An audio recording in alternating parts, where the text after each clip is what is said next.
আসসালামু আলাইকুম প্রিয় দর্শক ও শ্রোতা মণ্ডলী, আপনারা যে যেখানে আছেন সকলের মঙ্গল কামনা করি।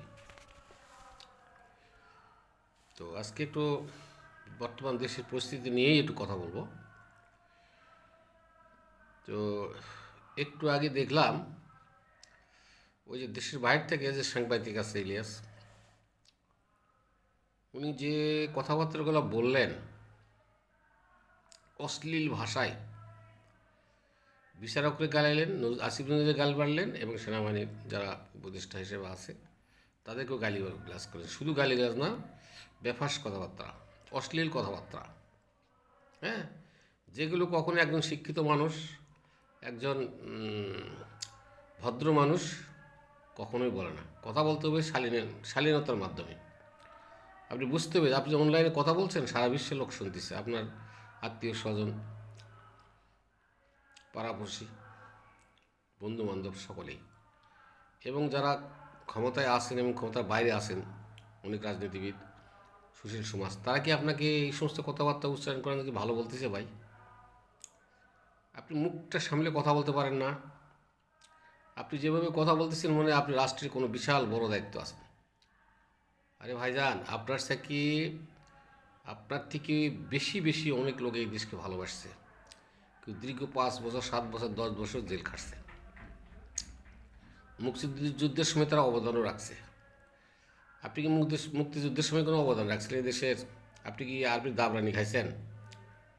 বা আপনি কি 10 কেজি 20 কেজি চাউল মুক্তিযোদ্ধা পিছনে খরচ করছেন? যারা মুক্তিবাহিনীকে জায়গা দিয়েছে তাদেরকে এই জামাতে ইসলামরা নিয়ে যা দেখা, সেনাবাহিনী, পাক বাহিনী দ্বারা হত্যা করা হয়েছে, বাড়ি ঘরে আগুন লাগিয়ে বাড়ি নিঃশেষ করে দেওয়া হয়েছে প্রত্যেকটা মানুষের। আপনি তো ওইগুলো দায়িত্ব পালন করেননি ভাই।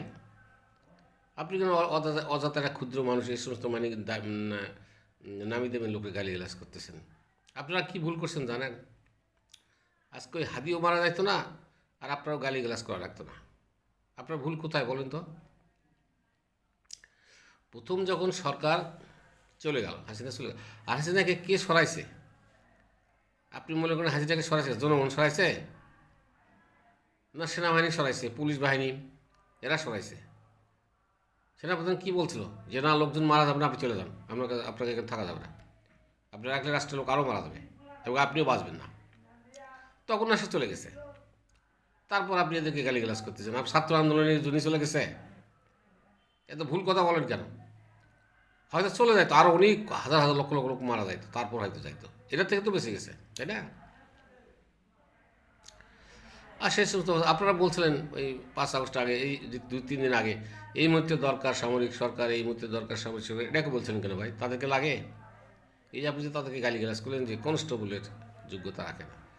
আরে ভাই, কনস্টেবল তো পুলিশের মধ্যে, তুমি সেনাবাহিনীর মধ্যে কি কনস্টেবল আছে? এটাও তো আপনি জানেন না। আপনি দেশের জন্য কি আন্দোলনের আগে কোনো টাকা পয়সা খরচ করছেন? হ্যাঁ, আপনি যে বলতেছেন কথাবার্তা বলে দৃষ্টা আপনার। আরে ভাই, যে কোনো জিনিসই ভালো নয়। লম্বা হলে ভাঙ্গে পড়ে, খাটো হলে ছাগলে খায়, আর অতিরিক্ত বাড়াবাড়ি করলে তার অবসান ঘটে। যারা প্রকৃত দেশকে ভালোবাসছে, মনে করেন আপনি খুব বেশি ভালোবাসেন, তাই না? আপনার পরিবারকে যদি গুলি করে আপনাকে মারি ফেলায়নি, আর যারা মুক্তিবাহিনীকে জায়গা দিছে তাদেরকে মারি ফেলে দিয়েছে, তার মানে কি খাবারও দিল, জীবনটাও দিল। ওর চেয়ে আপনার অবদানটা বেশি না ভাই? ঠিক আছে, এখন আপনাদের ভুল ধরি আমি কোনো রাজনীতি করি না, ঠিক আছে, কিন্তু আমি তো মুক্তিযোদ্ধা ছিলাম, সার্টিফিকেট নিয়ে অন্যকে দিচ্ছি। তোমার বয়স 12 বছর, মুক্তিবাহিনী খাওয়াইছি, পড়াইছি, নিয়ে গেছি, চাল ডাল, পুকুরে মাছ, দীর্ঘ প্রায় 3-4 মাস ছিল। 10-15 দিন থাকে চলে যায়, আবার আসে, 10-15 দিন থাকে চলে, 20 জন 25 জন আমার চাচার বাড়ি মিলিয়েছিল সবাই। আমরা তো অনেক অবদান রাখছি ভাই। আপনি এই ধরনের কথা কেন বলেন? হ্যাঁ, এটা আপনি কি জানেন আপনার ভবিষ্যৎ খারাপ হইল? যে সরকারি আসুক, আপনাকে আন্ডার এস্টিমেট করে আপনাকে স্থান দেবে। আপনি কি বলতে পারবেন যে এখন বর্তমান যারা আওয়ামী লীগ ছাড়া যারা আছে, ক্ষমতায় যেতে যাচ্ছে, আনন্দে উৎসাহিত হয়ে আছে, তারা যে কেউ তাকে মারা সাহায্য করে, তা কেমনি বুঝলেন? মায়েরা আওয়ামী লীগের যোগ দিতেছে, হয়তো সে ছিল আওয়ামী লীগ করতে পারে, কিন্তু তাকে অন্য যোগাইছে কেটা? অন্য দল যোগাইতে পারে, তাই না? এই যে এখন মনে করেন সারা বাংলাদেশে একটা এমপিরে যদি ফেলা দেওয়া যায়, সেটা জামাতে করতে পারে, বিএনপি করতে পারে, শিবির করতে পারে, অন্য দলও করতে পারে। মারে ফেলে দিলে ওই জায়গাটা সে দাঁড়াইতে পারলো, তা ভোট পাইল, একটা লোক কমে গেল। তাহলে আপনি কি বলুন ওটা আওয়ামী লীগ করছে? তাহলে ভুল চিন্তা ভাবনা ধারণার বাদ দেন ভাই, বুঝছেন? আপনি যে গালিগালাজ করলেন বিচারকদের, বিচারক দিয়ে পর্যন্ত কোনোদিন গালিগালাজ শুনি নেই বাংলাদেশে। এত ভয় করে মানুষ বিচারক দিয়ে, আর তাকে আপনি গালিগালাজ করলেন।